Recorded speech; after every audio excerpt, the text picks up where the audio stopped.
वैभव सूर्यवंशी भारतीय क्रिकेट का नया सुपरस्टार, इतना बड़ा सुपरस्टार कि अगर उसे वक्त पे मौका मिला तो सचिन तेंदुलकर, विराट कोहली से लेकर तमाम लोगों का रिकॉर्ड तोड़ने में सक्षम। इस आईपीएल में उसने जता दिया कि उसके पास जो टैलेंट है उस बारे में अब कोई बहस करने की जरूरत नहीं है। लेकिन क्या सिर्फ इस टैलेंट भर से वैभव सूर्यवंशी को हम सही तरीके से उन्हें सम्मान दे पाएंगे? नहीं। अगर वैभव सूर्यवंशी को सम्मान देना है और इस 15 साल के वंडर किड के टैलेंट को पहचानना है, उसे और सम्मान देना है, तो हमें दो चीजें और करनी होंगी। मैं नरेंद्र नाथ मिश्रा, आज के हस्तक्षेप के एपिसोड में हम बात करेंगे वैभव सूर्यवंशी के बहाने दो ऐसे अहम पॉइंट्स की जो भारतीय क्रिकेट से लेकर बिहार तक के लिए बेहद जरूरी है। पहली बात, क्या अगर वैभव सूर्यवंशी ने इतना आईपीएल में इतना बेहतरीन प्रदर्शन कर लिया तो क्या उसे भारतीय टीम में जगह नहीं मिलनी चाहिए थी? लोगों ने सवाल उठाए, अरे ये तो सिर्फ आईपीएल खेलते हैं। उसने वैभव सूर्यवंशी साउथ अफ्रीका में भी गया, वो अंडर 19 में वहाँ की बॉन्सी पिचों पर उसने खेला।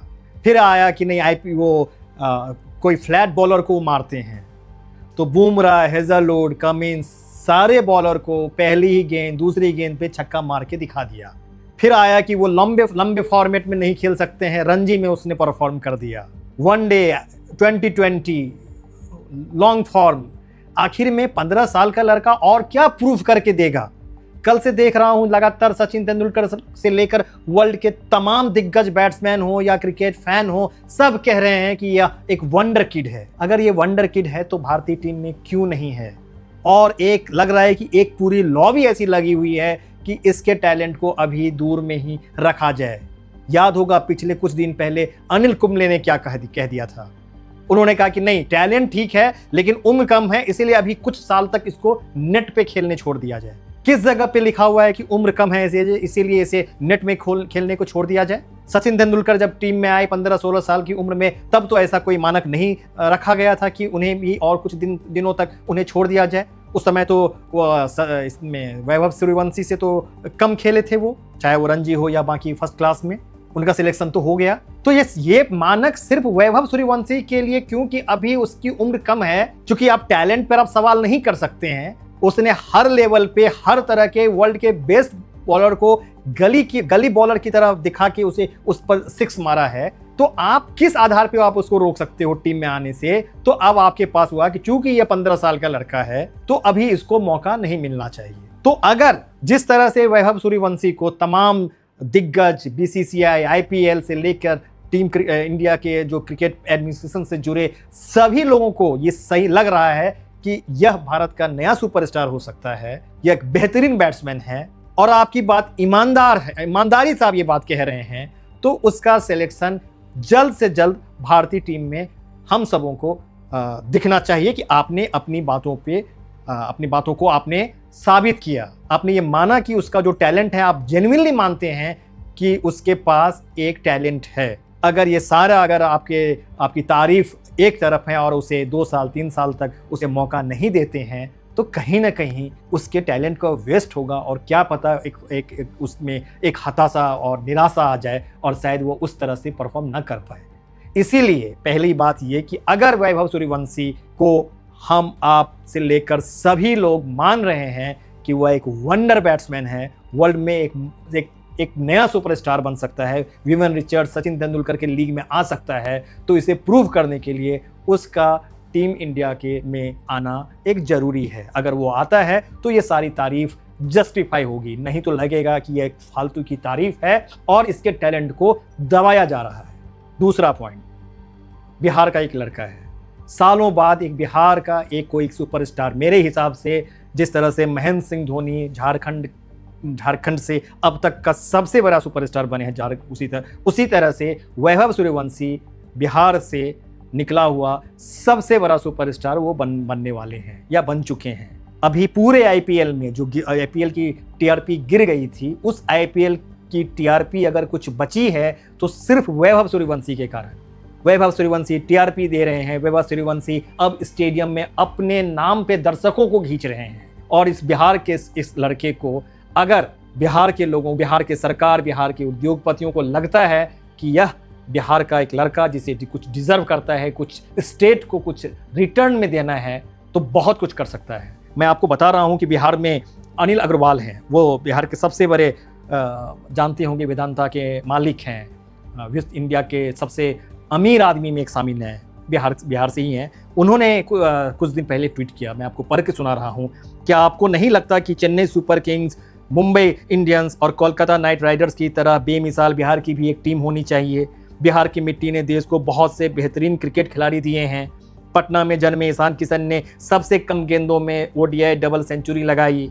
समस्तीपुर के वैभव सूर्यवंशी सबसे कम उम्र में आईपीएल डेब्यू करने वाले खिलाड़ी बने। गोपालगंज के साधारण परिवार में जन्मे साकिब हुसैन की शानदार गेंदबाजी पर आज पूरी दुनिया की नज़र है। लेकिन मुझे आज यह हमेशा खलती है कि हमारे बिहार को क्रिकेट में अब भी वह नाम और पहचान क्यों नहीं मिल पा रही जिसके हम हकदार हैं। मेरा हमेशा से यह सपना और प्रयास रहा है कि बिहार के युवाओं को हर क्षेत्र में आगे बढ़ने का पूरा मौका मिले। और बात लिखा है, लेकिन जो लास्ट में लिखा है उन्होंने कि मैं इस काम में बिहार के युवाओं के साथ मजबूती से खड़ा हूं और बिहार की क्रिकेट टीम और यहां के खिलाड़ियों को आगे बढ़ाने के लिए अनकंडीशनल सपोर्ट दूंगा। उन्होंने ये सोशल मीडिया प्लेटफॉर्म एक्स पे लिखा। उस पर जवाब में बिहार के मुख्यमंत्री सम्राट चौधरी जी ने जवाब दिया, आपकी बातों से पूर्णतः सहमत हूं। बिहार के क्रिकेट इमोशन के लिए सरकार स्पष्ट विजन के साथ मिशन मोड में कार्यरत है। आपके सहयोग से निश्चित ही बिहार की क्रिकेट टीम को लेकर सकारात्मक निर्णय लिया जाएगा। मतलब देश के सबसे अमीर लोगों में एक अनिल अग्रवाल जो खुद बिहार के हैं, उन्होंने कहा कि बिहार की एक आईपीएल टीम होनी चाहिए। उन्हें जवाब में बिहार के मुख्यमंत्री जो केंद्र में जो सत्तारूढ़ पार्टी है बीजेपी, उन्हीं के शासन है सीएम, उन्होंने भी कहा कि हम लोग इस बारे में कुछ कहेंगे। तो अब देरी किस बात की? तो क्या हम लोग उम्मीद करें कि अगली बार बिहार की भी एक आईपीएल टीम होगी और पटना में हम लोग एक बार फिर से क्रिकेट मैच देखने जाएंगे?